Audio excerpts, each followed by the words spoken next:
श्री कृष्णा श्री कृष्णा श्री कृष्णा श्री कृष्णा।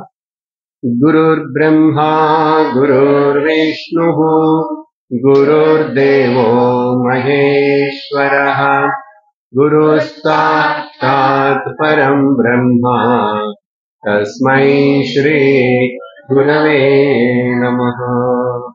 तस्मै श्री गुरवे नमः। श्रीराघवम् दशरथात्मजमप्रमेयम् सीतापतिम् रघुकुलान्वयरत्नदीपम् आजानुबाहुम् अरविन्ददलायताक्षम् रामम् निशाचर विनाशकरम् नमामि।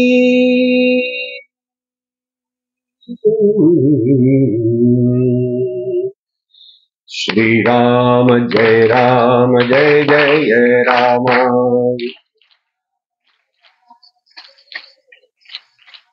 श्रीराम जय राम श्रीराम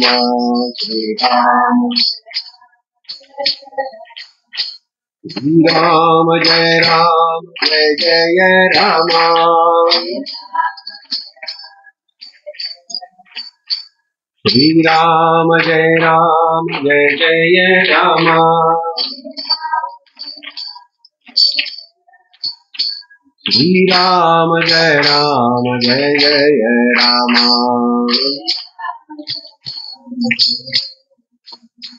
श्रीराम जय राम श्रीराम जय राम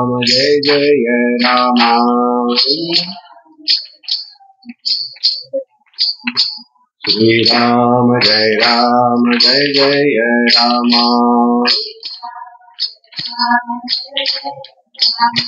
जय राम जय जय राम जय राम। जानकी कांत स्मरणं जय जय राम राम।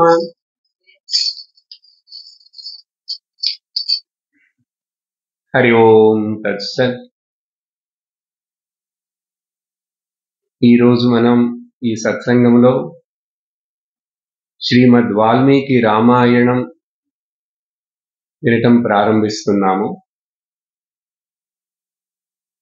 శ్రీమద్ వాల్మీకి రామాయణం అనేటువంటిది ఒక మహాకావ్యము. అది పురాణాల కింద రాదు, కానీ మహాకావ్యం.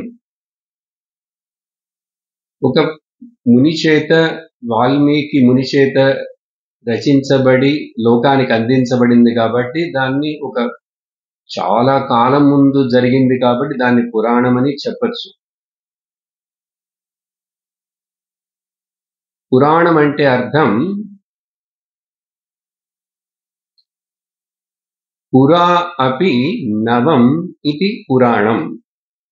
అంటే అది ఎంతో కాలం ముందు, ఎప్పుడో పూర్వం చెప్పబడినదైనా కూడా ఈరోజు ఇప్పుడు వింటుంటే, మరలా చదివితే మనకు కొత్తగా ఉంటుంది. చాలా రుచిగా, ఆనందంగా ఎన్నిసార్లు విన్నాను ఈ భాగవత భారత రామాయణ కథలు. ఎన్నిసార్లు విన్నా కూడా మరలా మరలా వినాలని నిజమైన భక్తులకు ఆశ ఉంటుంది, అందరికీ ఉండదు. కాబట్టి ఈ మహాకావ్యము శ్రీమద్ వాల్మీకి రామాయణము వాల్మీకి చేత రచించబడినది కాబట్టి వాల్మీకి రామాయణము. ఇదే మూల రామాయణము. ఈ రామాయణము పుట్టిన తర్వాతనే లోకంలో అనేక ప్రాంతాలలో, అనేక భాషలలో అనేక మంది భక్తులు, కవులు మరలా రామాయణాన్ని రచించారు. మూల రామాయణం ఆధారం వాల్మీకి రామాయణందా. అలాంటి రామాయణాల్లో ఒకటి తులసి రామాయణం. ఈ ఉత్తర భారతదేశంలో చాలా ప్రసిద్ధం. అలాగే తమిళనాడు అటువైపు ఉన్నటువంటి ప్రాంతంలో అక్కడ మరొక కవి ఉన్నారు. ఆయన రాసిన రామాయణం చాలా ప్రాముఖ్యం. ఇలాగా అనేక ప్రాంతాలలో అనేక మంది వాళ్ళ వాళ్ళ భాషలలో అలా రామాయణాన్ని రాశారు. అవన్నీ కూడా ప్రజలు చాలా ఆనందించి ప్రాబల్యంగా వింటున్నారు అన్ని చోట్ల. మనం కూడా మీరందరూ చిన్నప్పటి నుంచే ఏదో ఒక విధంగా మీ తల్లిదండ్రులు చెప్పో, మీ స్కూళ్ళల్లో చెప్పో, ఎక్కడైనా సరే విని కొన్ని కొన్ని కథలు అందరికీ తెలుసు. కొన్ని కొన్ని కథలు చిన్నదో పెద్దదో అందరికీ తెలుసు. ముఖ్యంగా భారతదేశంలో హిందూ మతంలో సనాతన ధర్మ సంప్రదాయంలో పుట్టిన వాళ్లకు తెలియకుండా ఉండదు, అందరికీ తెలుసు. కానీ ఈరోజు ఇప్పుడు మనం మరలా ఆ రామాయణ కథను వినబోతున్నామంటే దీంట్లో ఒక ప్రత్యేకతతోటి వినబోతున్నాం. మొదట ఈ వాల్మీకి రామాయణం శ్రీ రామచంద్ర ప్రభు జీవించి ఉన్నప్పుడే, ఆయన రాజ్యమును పాలనం చేస్తున్న సమయంలోనే వాల్మీకి ముని కూడా అప్పుడే ఉన్నారు. ఆ సమయంలోనే అప్పుడే రాముడి యొక్క పిల్లలైనటువంటి లవకుశుల చేత వాల్మీకి రాసి లవకుశుల చేత పాడించాడు రాముడు ముందే. అర్థమైందా? ఇది చాలా ఆశ్చర్యం. ఎలాగైతే మహాభారతమును వ్యాసుల వారు ఆ శ్రీకృష్ణుడు అవతారం ఉన్నప్పుడే యుద్ధమైన కొంతకాలానికి వెంటనే ఆయన భారతాన్ని రాశాడు. అలాగే భాగవతం కూడా, రామాయణం కూడా అదే విధంగా రాముల వారు ఉన్నారు, రాజ్యాన్ని పాలన చేస్తున్నారు. శ్రీ రామచంద్ర ప్రభువు 11,000 సంవత్సరములు రాజ్యమును పాలించినట్లుగా రామాయణంలోనే చెప్పబడింది. అది జరిగింది త్రేతాయుగములో. కానీ ద్వాపర యుగంలో అవతార పురుషుడుగా పుట్టినటువంటి శ్రీకృష్ణుడు 125 సంవత్సరాలు మాత్రమే ఈ భూమి మీద ఆయన అవతార లీలలు చేసి ముగించి వెళ్ళిపోయాడు. రాముల వారు 11,000 సంవత్సరాలు. ఇలా యుగమునకు మనం పోలుస్తూ ఉంటే వాటిల్లో చాలా ఈ కాలభేదం ఉంటూనే ఉంటుంది. అందుకని ఆ రోజుల్లో ఇంకా ముందు యుగానికి వెళితే అక్కడంతా వాళ్ళ యొక్క ఆయుష్ ఎంతో పెద్దది. నిన్న మనం భాగవతం వినేటప్పుడు చూసాం, ధ్రువుడి యొక్క ఆయుష్ 36,000 సంవత్సరాలు అని. ఇంకా మరి అప్పుడు ఇంకా ఎన్నెన్నో ఇట్లాగా చాలా వేల సంవత్సరాలు. అలాగే దశరథుడు కూడా, రాముడు 11,000, ఆయన ఇంకా ఎన్నో వేల సంవత్సరాలు రాజుగా ఉన్నాడుట. అది నమ్మటానికి మనకు శక్యము కాదు. ఎందుకంటే మన బుర్రకు అది అందదు, ఆ కాలము అందదు, ఆ టైం స్కేల్ మనకు అర్థం కాదు. సరే, ఏ కాలమైనా ఏ టైం స్కేల్ అయినా కూడా అతడు అసురుడుగా పుట్టాడా, లేక క్షత్రుడిగా పుట్టాడా, లేక బ్రాహ్మణుడిగా పుట్టాడో అనేటువంటిది మారుతుంటుంది. కానీ ఈ గుణములు అనేటువంటివి, వాల్యూస్ అనేటువంటివి మారవు. చెప్పాం కదా, అది ఎప్పుడూ అన్ని చోట్ల అందరికీ అన్ని వేళలా అది వర్తించేది. దాన్నే ధర్మము అంటారు. ఆ ధర్మంలో కూడా సామాన్య ధర్మము అందరికీ సమము, విశేష ధర్మము మారును. క్షత్రుడి యొక్క విశేష ధర్మము మారుతుంది, బ్రాహ్మణుడి యొక్క విశేష ధర్మము మారుతుంది. కానీ సామాన్య ధర్మం అనేటువంటి సత్యం, అహింస, అస్తేయం, అపరిగ్రహం, బ్రహ్మచర్యం అని చెప్పామే, శౌచం, తపస్సు, స్వాధ్యాయం, ఈశ్వర ప్రణిధానం అని ఇవన్నీ యమనియమాల్లో యోగాలు వస్తాయి. అవన్నీ మీకు అంత థియరీ ఎక్కువగా చెప్పలే, కొంతమంది వినుంటారు. అవన్నీ అందరికీ కావలసినవే. కానీ అహింసకు వచ్చినప్పుడు బ్రాహ్మణుడికి అహింస రూల్ వేరు, క్షత్రియుడికి వేరు. స్వామినిమ్మ మీకు చెప్పారు అది. క్షత్రియుడు ఇంకా కొంచెం ధర్మ రక్షణ కోసం, దుష్ట శిక్షణ కోసం అతడు చాలా గట్టిగా ఉండి పనిష్మెంట్ని విధిస్తాడు.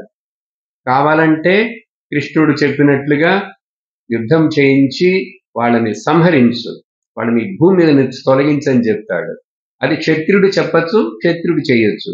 విన్నారు కదా భారతం కథలో. కానీ ద్రోణాచార్యుడు చేయకూడదు అంతగా. కానీ అతడు చేశాడు కాబట్టి ఆయన్ని అధర్మం లిస్టులోనే పెట్టి కృష్ణుడు ఆయన కూడా తల తీసే అన్నాడు. చూసారా? ఇలా రామాయణ కథ అని చెప్పి ఏంటండి మీరు మళ్ళీ ఇక్కడ ధర్మము, ఈ వాల్యూస్ ఇవే చెప్తున్నారంటే మరి ఇంకేం చెప్తాం? మన రామాయణం కానీ, భారతం కానీ, భాగవతం కానీ ఇవన్నీ కూడా ధర్మమును ముఖ్యముగా కేంద్రముగా పెట్టుకొని ఇవి రచించబడి చెప్పబడినాయి. మనకి కథలు వేరుగా ఉండొచ్చు. అందుకని చూడు, ధర్మం అనేది ఈ దేశంలో ఆ పదానికి ఇంగ్లీష్లో చిన్న అర్థం ఇస్తే చాలదు. రైచువస్నెస్, రైట్ కాండక్ట్ అని చెప్తే చాలదు. ధర్మం అంటే ఇక్కడ నువ్వు ఇప్పుడు గురువు ముందు సత్సంగంలో కూర్చొని ఉంటే నువ్వు ఎట్లా కూర్చోవాలి? విద్యార్థి ధర్మం. ఇప్పుడు నేను ఇక్కడ గురువుగా వ్యాసపీఠ మీద కూర్చొని ఉంటే నేను ఎట్లా కూర్చొని మీతో ఎలా మాట్లాడాలి, ఏం చెప్పాలి, చెప్పవలసింది చెప్పాలి, అది నా ధర్మం. చూసారా? మీ అమ్మ నాన్న తల్లిదండ్రులకి నిన్ను పెంచి పెద్దవాడిని చేసి మంచి మార్గంలో పెట్టి నీ అభివృద్ధి కోసం వాళ్ళు ప్రయత్నించి నీకు క్రమశిక్షణ ఇవ్వడం వాళ్ళ ధర్మం. ఆ తర్వాత నువ్వు వాళ్ళని చూస్తూ వాళ్ళు పెద్ద వయసు వచ్చిన తర్వాత వాళ్ళకి కావాల్సినవి వృద్ధులైన తల్లిదండ్రులను నేను చివరి వరకు చూసుకుంటాననేది పుత్రుడి యొక్క ధర్మం. చూసారా? ధర్మం అంటే అంత పెద్ద విశాలమైన దృక్పథంతో అర్థం చేసుకోవాలి. అందుకని ఇక్కడ ఏదో ఆ భారతంలో చెప్పింది అదే ఇదే అని చెప్పి ధర్మం ధర్మం అని చెప్తున్నారని అట్లేదో ఆషామాషిగా తీసుకోకూడదు. అలా ఏదో వెనక్కి చూస్తూ నవ్వకూడదు.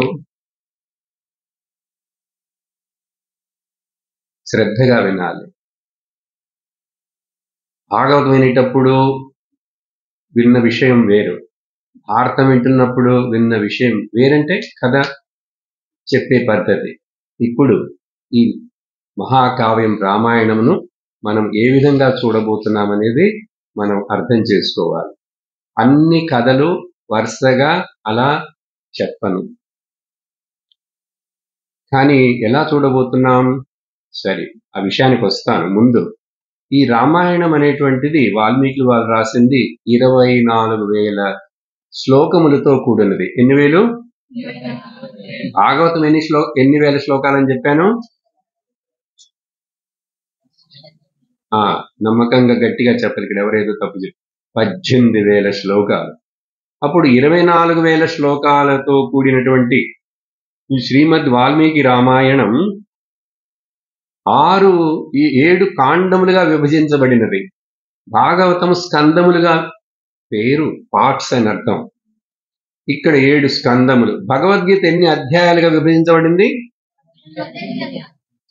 అలాగే ఇక్కడ ఆ 7 కాండాలు ఏమిటంటే, మొదట బాలకాండము అని వస్తుంది. ఏంటది? 2 అయోధ్య కాండము, 3 అరణ్యకాండము, 4 కిష్కింద కాండము, 5 సుందరకాండము, 6 యుద్ధ కాండము, 7 ఉత్తరకాండము. అంటే ఆ రామ రావణ యుద్ధం అవన్నీ అయిపోయిన తర్వాత రాములు వారు మరలా తిరిగి వచ్చి అయోధ్యలో రాజు అయిన తర్వాత ఆ లవకుశులు ఆ సీత ఏమైనారు, ఆ తర్వాత ఏంటని చెప్పబడినది చివరిలో ఉత్తర కాండము. ఇలా 7 భాగాలుగా వాల్మీకులు వారే విభజించి ఆ రామాయణాన్ని రాశారు. ఆ రాసిన ఆ వాల్మీకి మహాకవికి మనం మొదట నమస్కారాలు చెప్పి కృతజ్ఞతలు చెప్పాలి కదా. అందుకని పూజంతం రామ రామేతి మధురం మధురాక్షరం ఆరుహ్య కవితా శాఖాం వందే వాల్మీకి కోకిలం. వందే అనే పదానికైనా అర్థం తెలిసింది కదా మీకు. మరి నమస్కరించండి. పాడేది చెప్పేవాడిని నేనే నమస్కరించాలి, వినే భక్తులు మీరు నమస్కరించక్కర్లేదా? వందే వాల్మీకి కోకిలం.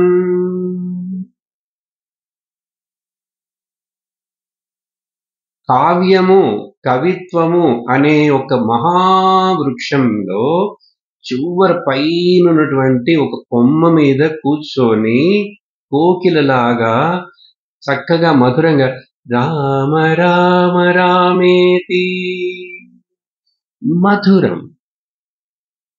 మధురాక్షరం.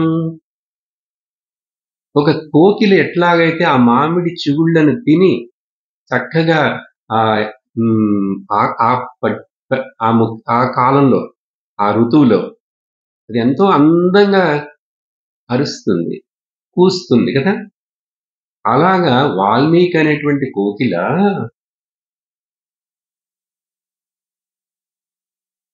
ఈ పెద్ద కావ్యం ఇది.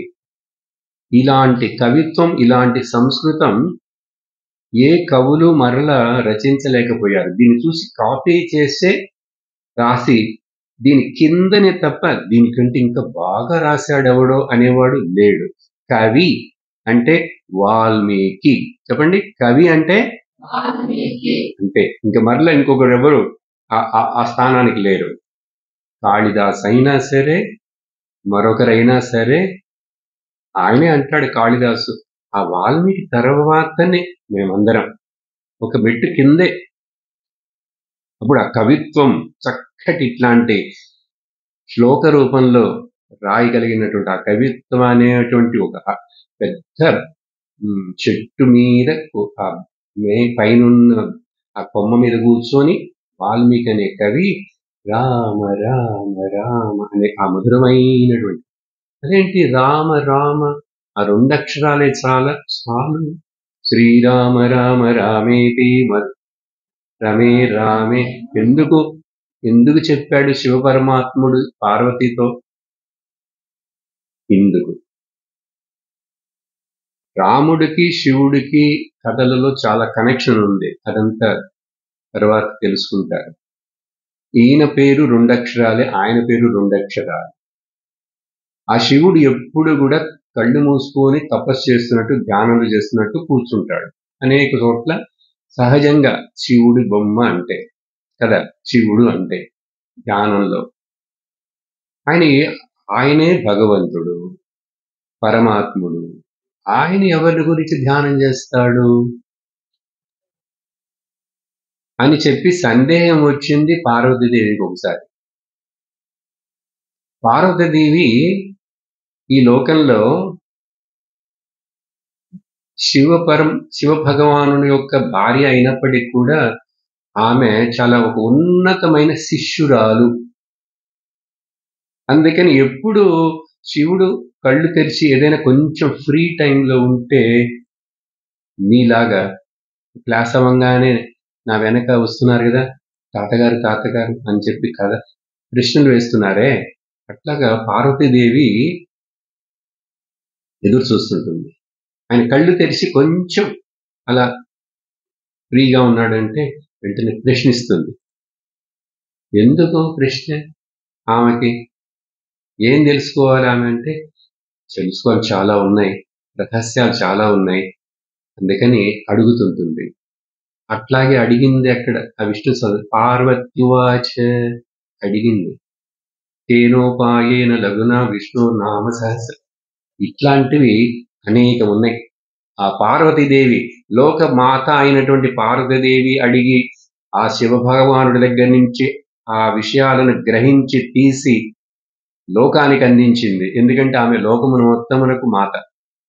అందుకని లోకంలో ఉన్న అందరు పిల్లలు ఆమె పిల్లలే. అప్పుడు వాళ్ళ యొక్క అభివృద్ధికి, ఉన్నతికి, మంచి కోసం తాను ఎన్నో ఆ భగవంతుడి దగ్గర నుంచి తాను అడిగి శిష్యురాలుగా ఉండి అడిగి తెలుసుకున్నది. అవన్నీ పురాణాల్లో నోట్ అయిపోయినాయి. అవే మనము కథల రూపంలో చెప్పుకుంటున్నాం. చాలా ఉన్నాయి. మీకు తెలిసింది అదిగో విష్ణు సహస్రనామంలో ఎందుకంటే ఆ పార్వతి వాచ, తర్వాత పరమేశ్వరుడు చెప్పటం ఈశ్వరో వాచ ఎందుకు చెప్పారు అక్కడ? ఏంటంటే అక్కడ కథ ఉంది. అలాంటివి చాలా ఉన్నాయి. రాముడు కథని మధ్యలో శివుడి దగ్గరికి వెళ్ళారేంటండి అంటే, చూసిన సంబంధం ఎక్కడుందని. అలాంటప్పుడు ఒకసారి అడిగింది పార్వతీదేవి, ప్రభు మిమ్మల్ని లోకంలో అందరూ ధ్యానిస్తారు, శివ శివ నమ శివాయ అట్లా అని.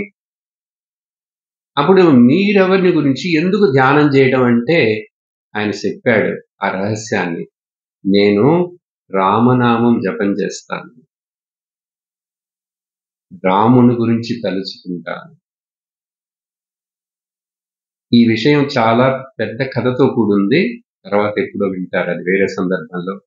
దాని చేతనే కాశీ క్షేత్రంలో శ్రీ విశ్వనాథ స్వామి ఆయన యొక్క మహాత్మ్యం కూడా దానికి సంబంధంతో కూడి ఉన్నది.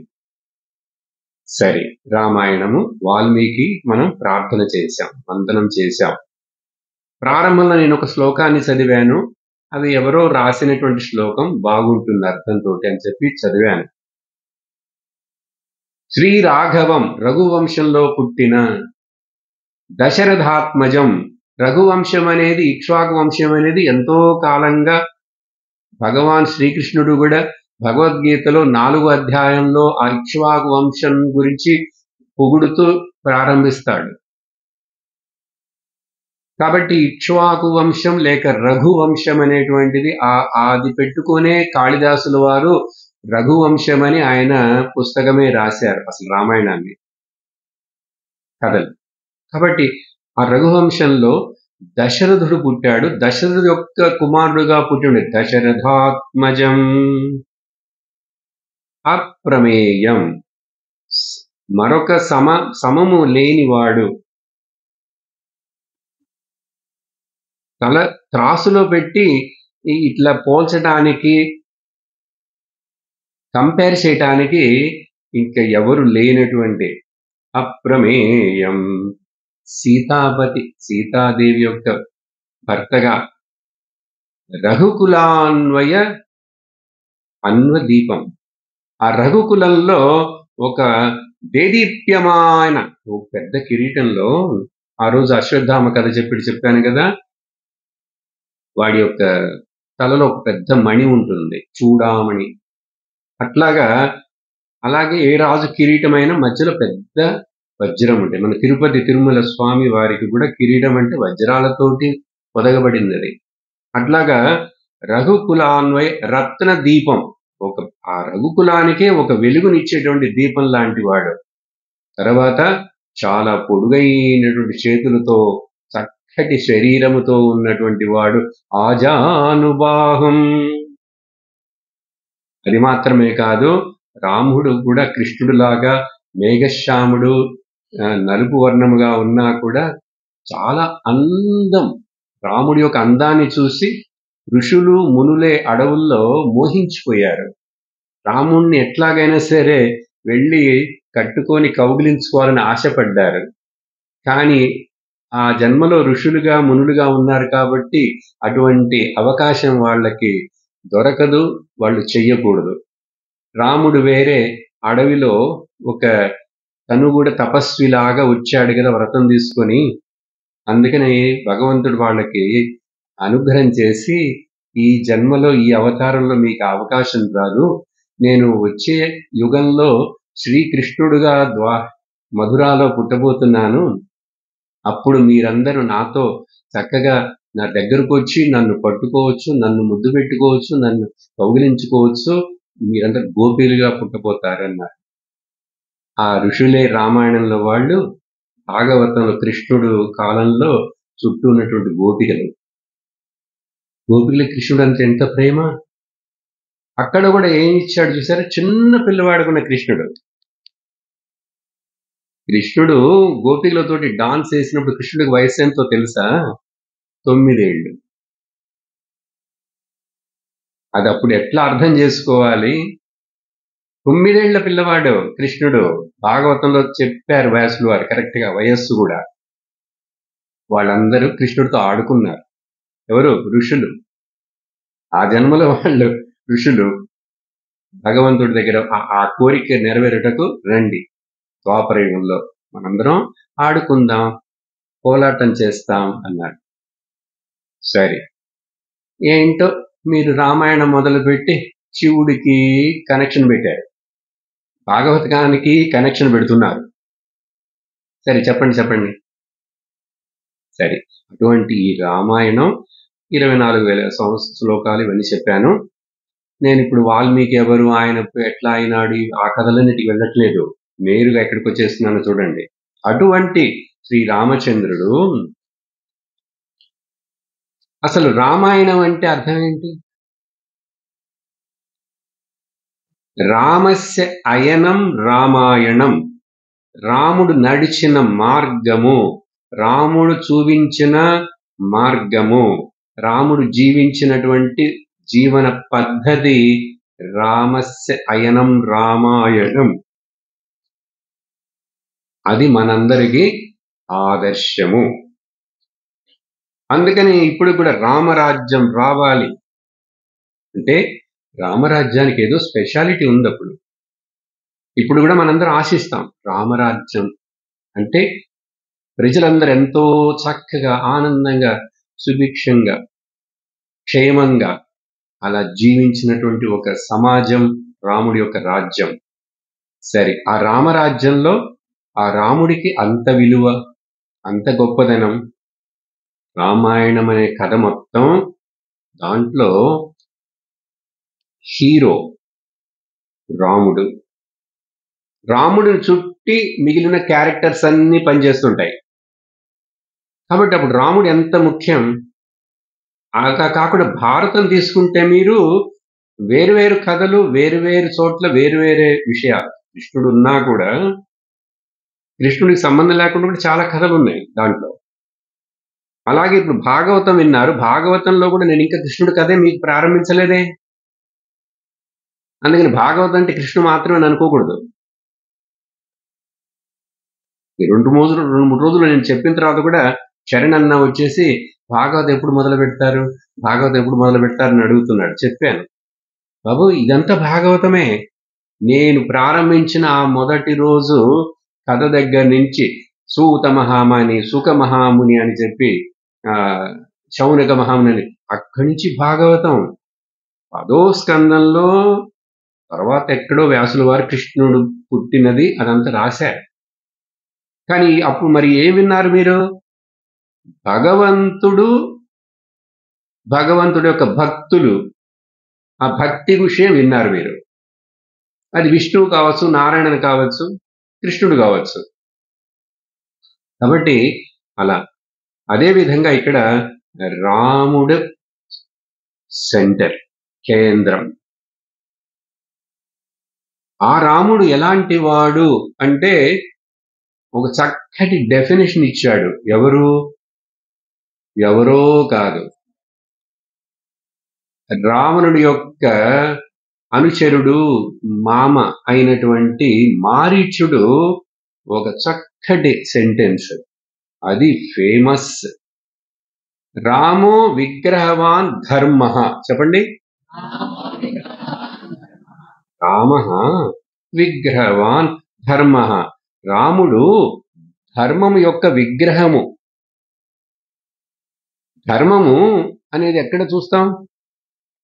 ధర్మం చూపించగలమా? ఇదిగో ఈ క్లిప్ చూడు, ఈ ఫోన్ చూడు అని ధర్మాన్ని చూపించగలం. అట్లా ధర్మం అనేది ఒక మనిషి యొక్క ప్రవర్తనలో తెలుస్తుంది కదా. ఆ ప్రవర్తన చూసి ఇది ధర్మం అధర్మం అని చెప్తామే కానీ అది వస్తువు కాదు. అప్పుడు ఆ ధర్మం ఆశపడిందిట, నేను ఒక రూపం తీసుకొని అన్ని గుణాలతో, అన్ని చక్కటి సాత్విక గుణాలతో, ధర్మ లక్షణాలతో నేను కూడి ఉండి నేను దర్శనమిస్తే ఎట్లా ఉంటుంది అని చెప్పి ఆశపడి రాముడుగా అవతరించిందిట. ఎవరు? ధర్మదేవత. చూసారా? అని మారీచుడు చెప్తాడు, రావణ నేను చెప్తున్నాను విను, వినకపోయినావంటే నాశనం అయిపోతావు. రాముడు సామాన్యుడు కాడు, సాక్షాత్ ఆయన ధర్మం యొక్క స్వరూపం.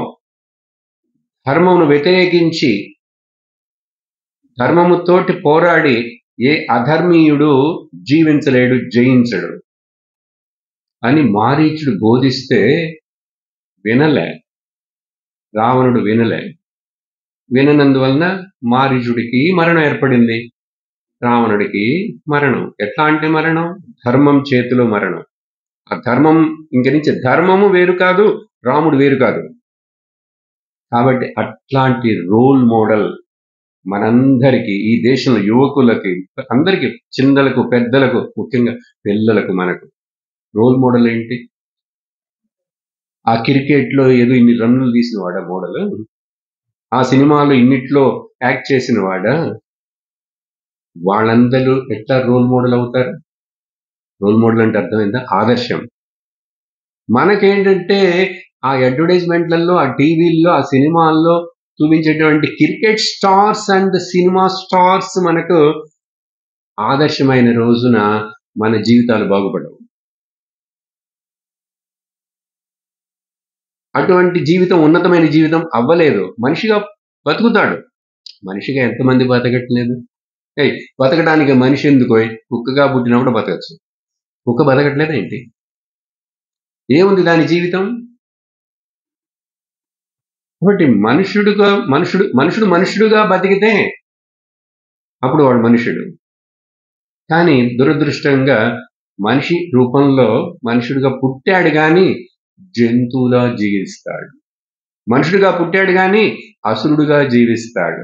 మనుషుడిగా పుట్టాడే కానీ అన్ని రాక్షస గుణాలు ఉంటాయి. లేవు.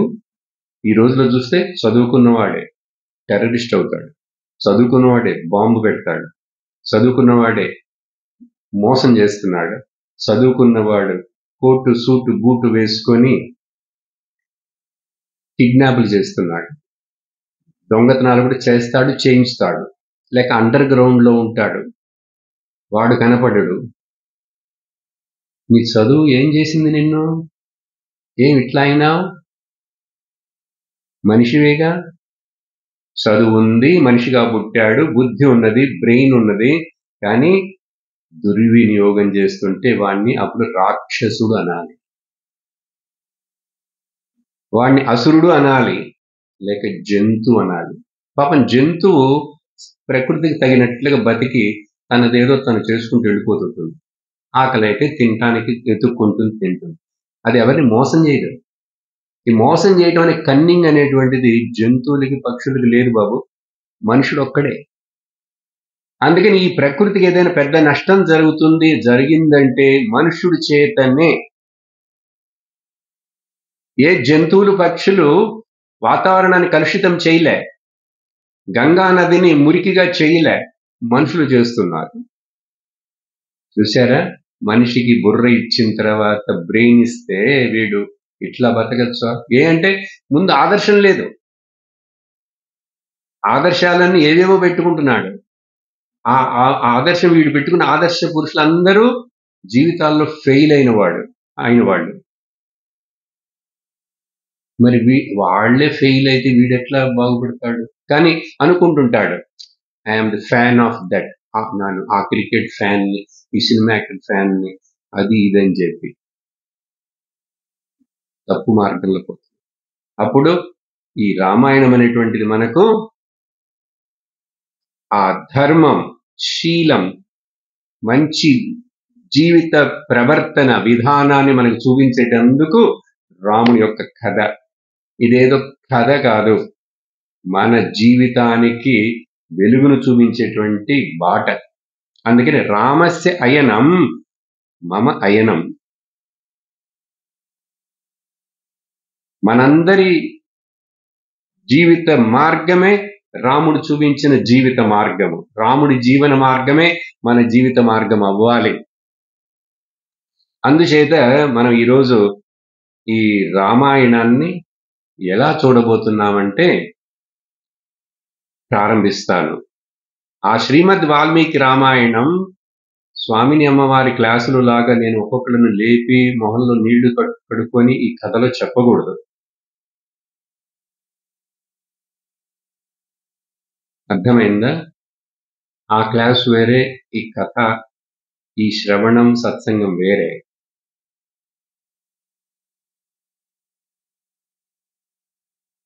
మీరు చక్కగా కూర్చొని శ్రద్ధతోటి వినండి. మధ్యాహ్నం సమయం పొద్దున్నుంచి అధ్యయనం అవి అన్ని చేసినందువలన కొంచెం ఇలా కూర్చున్నప్పుడు నిద్రదేవత మనల్ని వచ్చి ఆక్రమించే అవకాశం ఉంది. అందుకనే రావటానికి ముందే కళ్ళు ముఖాలు కడుక్కొని వచ్చి కూర్చోవాలి. కూర్చున్నప్పుడే నేరుగా కూర్చుంటే కొంచెం నిద్రాదేవతని మనం జయించగలం. మనం ఇక్కడ వినటానికి వచ్చాం, నేర్చుకోవడానికి వచ్చాం, నిద్రించుటకు కాదు. రాత్రిలో నిద్రిస్తాం. ఆ శ్రీమద్ వాల్మీకి రామాయణం ప్రారంభం ఎలా అవుతున్నదంటే ఆ మొదటి శ్లోకమే మీరు ఆశ్చర్యపోతారు. మొదటి శ్లోకం ఎలాగైతే భాగవతాన్ని సూత మహాముని ప్రారంభించినప్పుడు ఆ సచ్చిదానంద శ్లోకం చెప్పాం, అలా ఉండదు. కానీ చాలా హైలైట్ తోటి ఉంటుంది. తపస్వాధ్యాయ నిరతం తపస్వీ వాగ్విదాంబరం నారదం పరిపప్రచ్ఛ వాల్మీకి ముని పుంగవం. తపస్వాధ్యాయ నిరతం శ్రీమద్ వాల్మీకి రామాయణం ఏ పదంతో మొదలవుతున్నది? తపస్.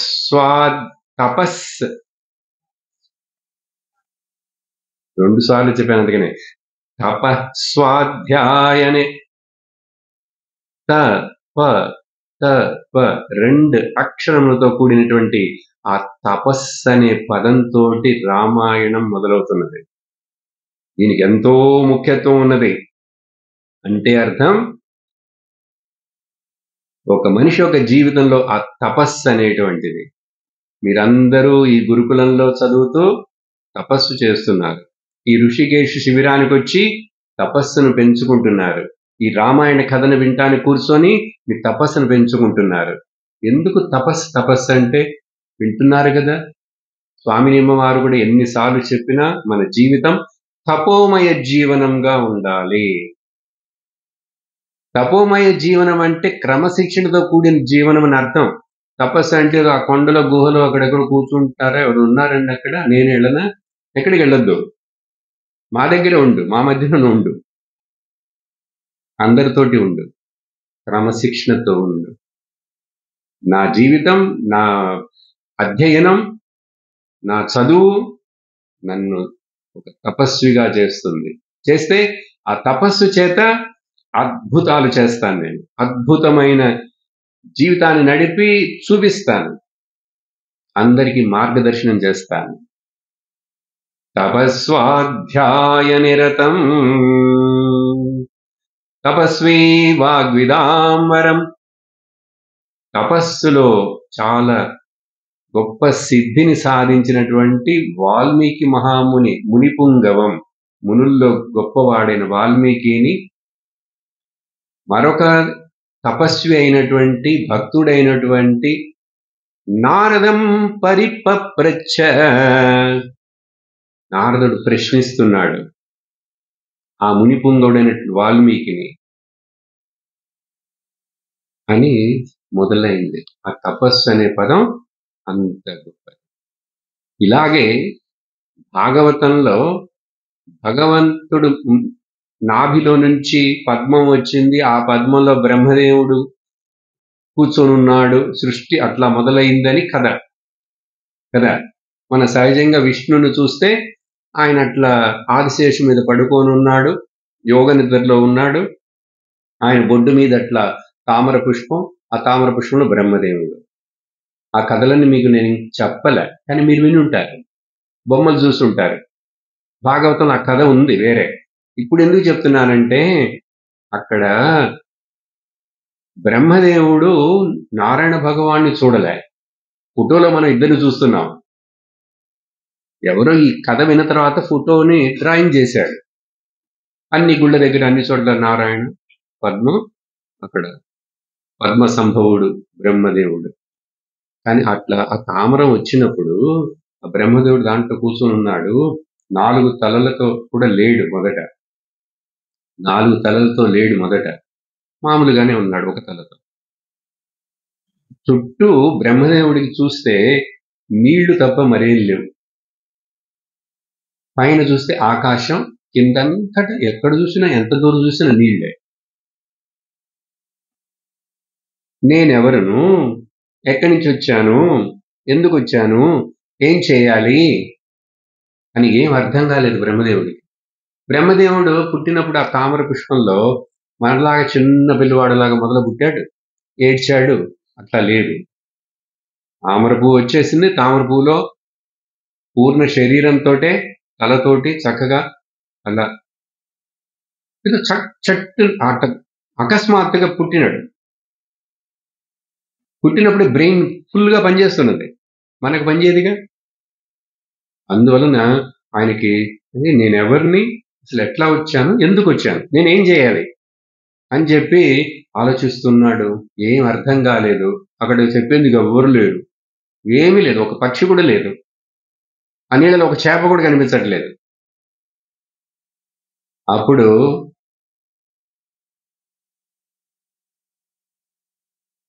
అకస్మాత్తుగా ఆకాశవాణిలాగా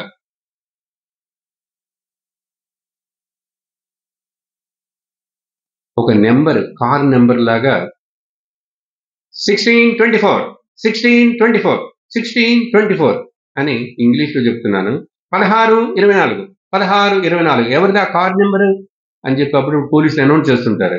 ఆ బయట కొంచెం ట్రాఫిక్ అడ్డంగా ఉంది అనేదో అట్లాగా ఒకసారి 1624 అని ఇటు నుంచి వినపడిందిట. అలా తల తిప్పాడు, ఒక తల వచ్చేసింది. ఇంకోసారి 1624 అంటే ఇటు నుంచి సౌండ్ వచ్చింది, చెవులున్నాయి. ఇటు తిప్పితే ఇంకో తల వచ్చేసింది. ఇంకోసారి 1624 వెనక నుంచి వచ్చిందే, వెనక ఒక తల పుట్టింది. అప్పుడు 4 తలలు అయినాయి. ఆ తర్వాత 4 తలలు, 4 వేదాలని చెప్పడం అదంతా ఓకే. ఇక్కడ విషయం ఏంటంటే 1624 అంటే సంస్కృత అక్షరములు తెలిసిన వాళ్ళు లెక్కించి చూడండి. త అండ్ ప చూడు, నేరుగా చెప్పచ్చు కదా.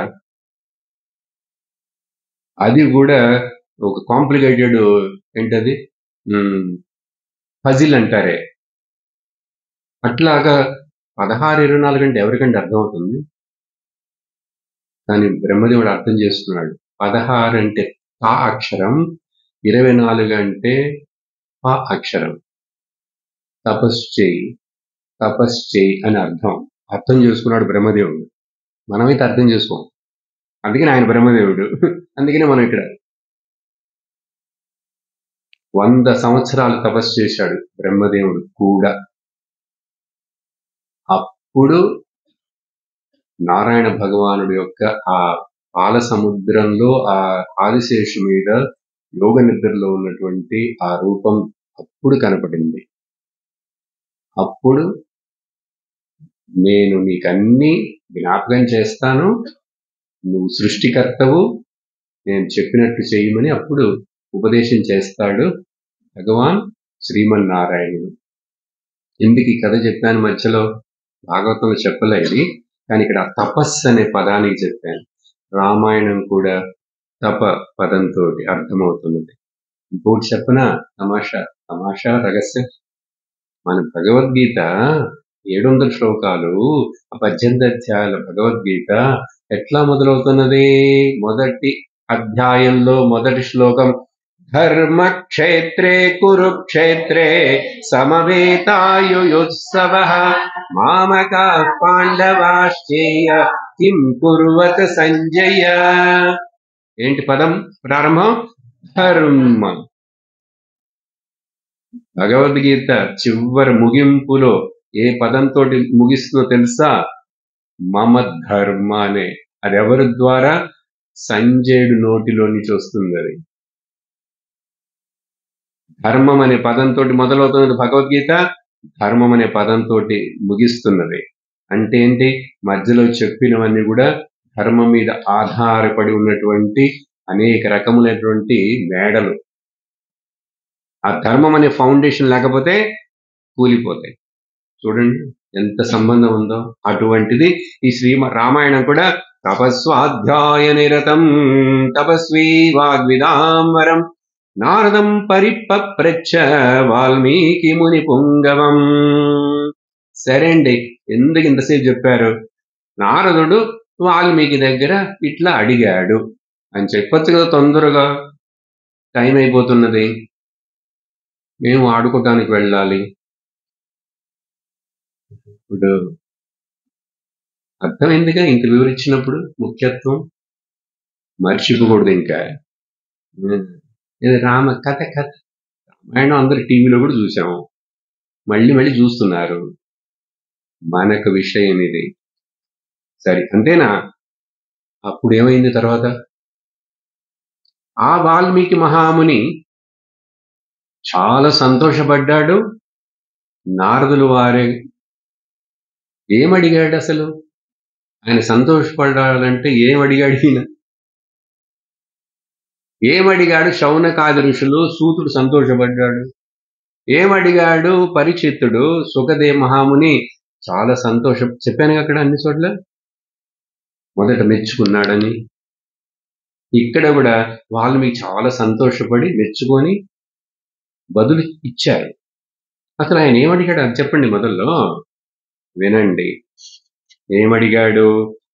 కోన్వస్మిన్ సాంప్రదం లోకే గుణవాన్ కశ్చ వీర్యవాన్ ధర్మజ్ఞశ్చ కృతజ్ఞశ్చ సత్యవాక్యో దృఢవ్రతః చారిత్రేణ కో యుక్తః సర్వభూతేషు కో హితః విద్వాన్ కః సమర్థశ్చ కశ్చైక ప్రియదర్శనః ఆత్మవాన్ కః జితక్రోధః ద్యుతిమాన్ కోన అసూయకః కస్య బిభ్యతి దేవాశ్చ జాతరోషస్య సంయమే ఏతదిచ్ఛామ్యహం శ్రోతుం.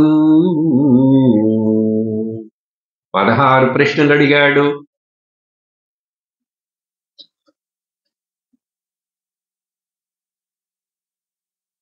ఎవరిని అడిగారు? నారదుడు అడగలే. నేను మార్చి చెప్పినట్టున్నాను కదా.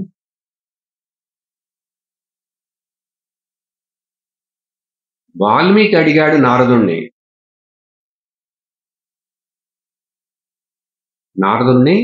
వాల్మీకి అడిగాడు. ఎందుకు? నారదుడు త్రిలోక సంచారి, 3 లోకాలు తిరుగుతుంటాడు కాబట్టి ఆయనకి అంత ఇన్ఫర్మేషన్ తెలుసు. హైదరాబాద్లో ఏం జరుగుతున్నది, సికింద్రాబాద్లో ఏం జరుగుతున్నది అన్నీ తెలుసు ఆయన. వాల్మీకి ఒక చోట ఆశ్రమంలో ఒక నది ఒడ్డున కూర్చొని ఉన్నాడు. ఆయన అంతగా వరల్డ్ టూర్ చేయలే. నారదుడు అన్ని లోకాలకి ఫ్రీ వీసా, ఆయన ఎవరేం అబ్జెక్ట్ చేయరు.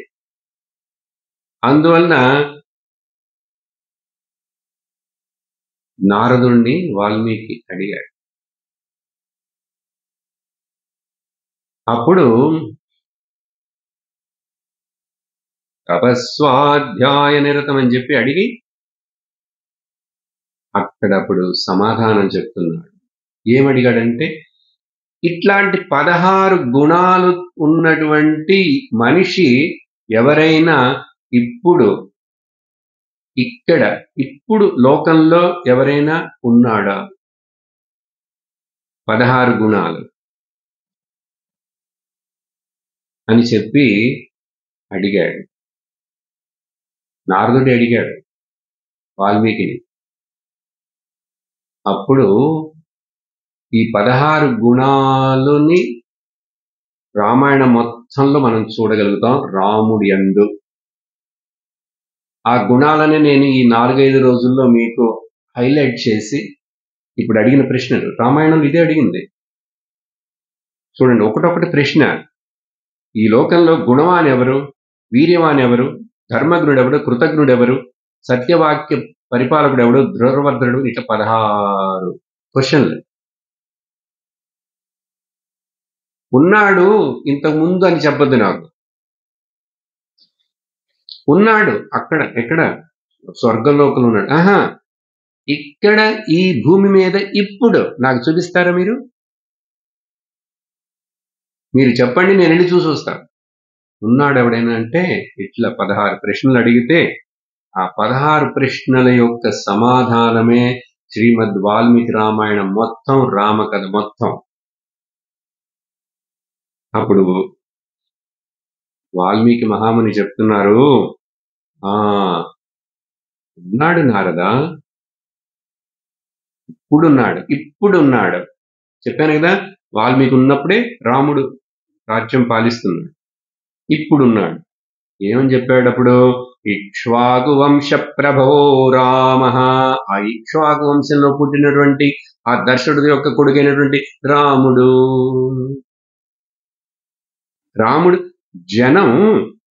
జనై రామ నామ జనై శ్రుత. జనమందరూ కూడా అతన్ని రాముడని పిలుస్తారు, రామాని పిలుస్తారు.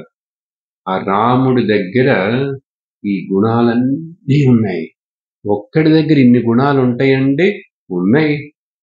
ఉన్నాయి కాబట్టి రాముడు దేవుడు, రాముడు ధర్మముని యొక్క విగ్రహము. అందుకని ఆ రాముడు మనకు రోల్ మోడల్ ఈ రోజుకి. ఇప్పుడు ఇక్కడ కూడా ఎన్ని వేల సంవత్సరాల యుగాలు అయిపోయినాయి రామాయణం. ఈ రోజుకి మన ఆదర్శం ఎవరు? ఈ దేశంలో ఉన్న మనందరికీ ఆదర్శ పురుషుడు ఎవరు? కృష్ణుడిని రాముడు అంతగా ఆదర్శ పురుషుడుగా చెప్పం జనరల్ గా. ఎందుకంటే ఆయన అవతారం, ఆయన చేసిన వ్యవహారం వేరే. అందుకని అమ్మ మొన్న చెప్పారు, కృష్ణుడు చెప్పినట్లు జీవించు చెయ్యి, రాముడు జీవించినట్టు జీవించు. కృష్ణుడు జీవించాడు, ఆయన 16,000 మందిని పెళ్లి చేసుకున్నాడు అని చెప్పి నువ్వు చేయకు. ఏకపత్ని వ్రతుడైన రాముడు చేసుకొని నడిచిన మార్గాన్ని నువ్వు ఆచరించు. భగవంతుడు కృష్ణుడు చెప్పిన భగవద్గీత విషయాలను విను. ఎందుకంటే ఆయన అవతార పురుషుడు, సర్వజ్ఞుడు. అందుకని కృష్ణుడు చిటిన వేలు మీద గోవర్ధన పర్వతాన్ని ఎత్తాడు. నువ్వు గనక అట్లా ప్రశ్న వేశావంటే, ఏది ఆయన అంతమందిని పెళ్లి చేసుకున్నాడు కదా, నేను కూడా చాలా మందిని పెళ్లి చేసుకున్నా అంటే, సరే ఆయన చిన్నప్పుడే చిటికిన వేల మీద గోవర్ధన పర్వతాన్ని ఎత్తాడు. నువ్వు ఎత్తుతావా? నువ్వు ఎత్తితే నువ్వు ఎంతమంది అయినా పెళ్లి చేసుకో. అలాగే శివుడి గురించి ఏదైనా అడిగితే, శివుడు విషాన్ని తాగాడు, నువ్వు తాగుతావా? కాలకృష్ణ అప్పుడు సమం. అందుకని కృష్ణుడు చేసిందన్నీ కూడా మనం చేయకూడదు, చేయలేమో. కృష్ణుడు చెప్పిన జ్ఞానాన్ని తీసుకొని వినాలి. దైవాసుర శ్రద్ధాత్ర విభాగ యోగంలో చెప్పిన విషయాలను వినాలి. వింటున్నారుగా? అందుకని కృష్ణుడు ఆ లీలలు భగవంతుడు చేస్తాడు. రాముడు సహజంగా మనలాగా ఒక జీవించి పుట్టి ఆ కష్టాలు నష్టాలు రాముడు కూడా ఏడుస్తాడు, అడవులకు వెళ్ళి వెతుకుతాడు సీతని. మనకులాగే ఇమోషనల్ అయినట్లు అవన్నీ రాముడి యొక్క జీవితంలో చూద్దాం. కానీ జీవితంలో ఎన్ని ఒడుదుడుకులు వచ్చినా కూడా ధర్మమును వదలలేదు. అదిగా ముఖ్యమైన పాయింట్. అప్స్ అండ్ డౌన్స్ వస్తున్నాయి కదా, ఎన్ని కష్టాలు, ఎంత ప్రాబ్లమ్స్. పుట్టడమే వరం చేత పుట్టాడు. దశరథుడు యజ్ఞం చేస్తున్న తర్వాత రాముడు పుట్టాడు, కొంచెం పెరిగాడు. 12-13 ఏళ్ళు వచ్చినో లేవో ఇంకా ఆడుకునే టైము. విశ్వామిత్రుడు వచ్చి, మీ అబ్బాయిని నాతో పంపించండి, నేను అక్కడ యజ్ఞం చేయబోతున్నాను, నాకు సహాయానికి అక్కడ రాక్షసులు వస్తున్నారు, యజ్ఞాన్ని ధ్వంసం చేస్తున్నారు, వాళ్లతో కొంచెం యుద్ధం చేయాలని చెప్పి 13 ఏళ్ల అబ్బాయిని వచ్చి అడుగుతాడు విశ్వామిత్రుడు. అవన్నీ బాలకాండలో కథలు వస్తాయి. నేను అన్నిటిని అట్లా లింక్ చేస్తుంటాను ఆ కథలంటే. కానీ ఈ 16 గుణాలతోటి మనం ఆ రాముని చూస్తూ రామాయణాన్ని వింటాం. ఈ రోజు ఇప్పుడు సమయం అయిపోయింది కాబట్టి ఒకే ఒక గుణాన్ని ఇంట్రడ్యూస్ చేస్తాను. ఆ గుణ ఎక్కడెక్కడ అది ప్రదర్శించాడు రాముడు, ఆ గుణాన్ని మనం ఎలా అర్థం చేసుకోవాలి అని దానికి చిన్న చిన్న కథ, ఒక్క చిన్న విషయాన్ని ప్రారంభిస్తారు. ఇప్పుడు ఈ 16 గుణాలని వరుసగా లిస్టు చూస్తే వాటిలో మొదటిది గుణవాన్ ఎవరు అని అడిగాడండి. గుణవాన్. అసలు ఈ ప్రశ్న ఏంటంటే గుణములు కలిగిన వాడు అని అర్థం. గుణములు కలిగిన వాడు ఎవరని అడిగితేనే ఒక ప్రశ్న అంతా అయిపోయింది. మళ్ళీ ఆ తర్వాత ఎవరు చాలా వీర్యవంతుడు, ఎవరు ధర్మజ్ఞుడు, కృతజ్ఞుడు, సత్యవ్రతుడు అని ఇట్లా ఇన్నెందుకండి మళ్ళీ అడుగుతారంటే, దానికి గుణం అనేది ఎందుకు మొదట అడిగారంటే, బాబు మిగతా అనేక మంచి మంచి మంచి గుణాలన్నీ కూడా ఎలాంటివంటే, అవి ఒక పెద్ద రత్న హారం ఉందని పెట్టుకోండి. ఆ రత్నాలన్నిటినీ ఒక బంగారు తీగతోటి గుచ్చుతాం కదా, గుచ్చితే అన్ని అవి కలిసి ఉంటాయి. ఈ బంగారు తీగ అనేటువంటిది సౌశీల్యం. ఆ సౌశీల్యం అనేది ఉంటే ఈ పూసల్లాగా ఉన్నటువంటి గుణాలన్నీ కలిసి ఉంటాయి. అందుకని గుణవాన్ అని ప్రత్యేకంగా మొదటి గుణాన్ని అడుగుతున్నాడు. ఇది ఉన్నవాడు ఎవరని. అర్థమైందా? గుణవంతుడు ఎవరని. మరి అడిగిన తర్వాత 15 ఎందుకు మళ్ళీ అడగటం అంటే, ఈ 15 బాగా ప్రకాశిస్తుండాలంటే వాడు సౌశీలుడై ఉండాలి, గుణవంతుడై ఉండాలి. దానికి సంస్కృతంలో గుణవాన్ అంటే ఇట్లా విడదీసి చెప్తారు. గుణ అంటే అర్థం ఏంటంటే విద్యావంతుడు అంటాం కదా, ధనవంతుడు, గుణవంతుడు అట్లా. అప్పుడు ఆ గుణ అనే పదం ఎందుకు వచ్చిందంటే, గుణ్యతే ఆవర్తతే పునః పునః ఇది గుణ. ఒక మనిషిలో ఉన్నటువంటి ఆ మంచి లక్షణం చూసిన వాళ్ళందరికీ ఆకర్షించబడి ఆ గుణాన్ని మరలా మరలా మరలా మరలా అదే వాళ్ళ మనస్సులో గనక మెదుస్తూనే ఉంటే, ఎవరి మనసులో? చూసిన విన్న వాళ్ళ మనసులో, దాన్ని గుణం అంటారు. మన దగ్గర ఒక మంచి గుణం ఉంది, 10 మంది చూశారు, 10 మంది మన మంచి గుణాన్ని అనుకుంటూనే ఉన్నారు. వాళ్ళ మనసులో అది ఏం చెప్పారు? పునః పునః ఆవర్తతే. ఆవర్తం అంటే మీకు తెలుసు, ఆవృత్తి. తిరిగి తిరిగి మళ్ళీ మళ్ళీ ఆ గుణమే గుర్తుకొస్తున్నది. ఎవరికి? చూసిన వాళ్ళకి. అలా చెయ్యగలిగినది ఏదైనా విషయం ఉంటే అది గుణం అని అర్థం తీసుకుంటే, ఈ గుణాన్ని ఎక్కడ ప్రదర్శించాడంటే, దీని అర్థం అందరితోటి సమభావంతో ఉండటం, సమదృష్టితో ఉండటం ఆ గుణవంతుడు సౌశీలుడైనటువంటి వాడి యొక్క లక్షణం.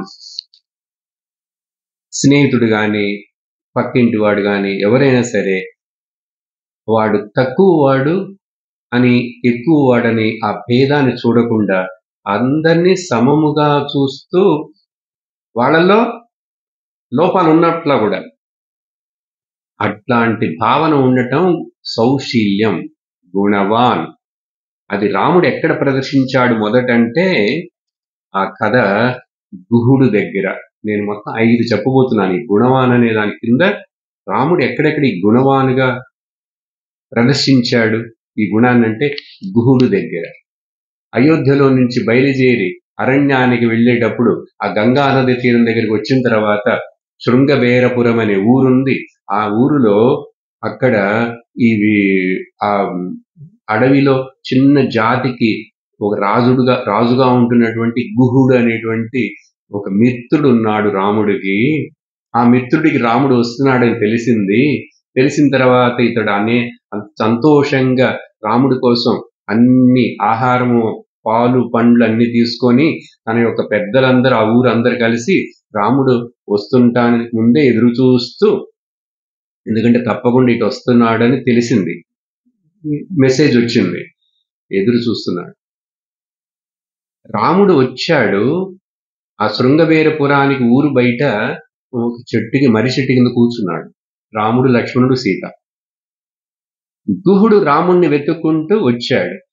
గుహుడు అక్కడ అంత దూరంలో వస్తున్నాడు అనగానే రాముడు లేచి ముందు వేగంగా వెళ్ళి గుహుడు యొక్క చేతులు పట్టుకొని గుహుడిని అట్లా హృదయానికి పట్టుకొని కౌగిలించుకొని, నువ్వు నా తమ్ముడు అంతటి వాడవు అని చెప్పి అన్నాడు.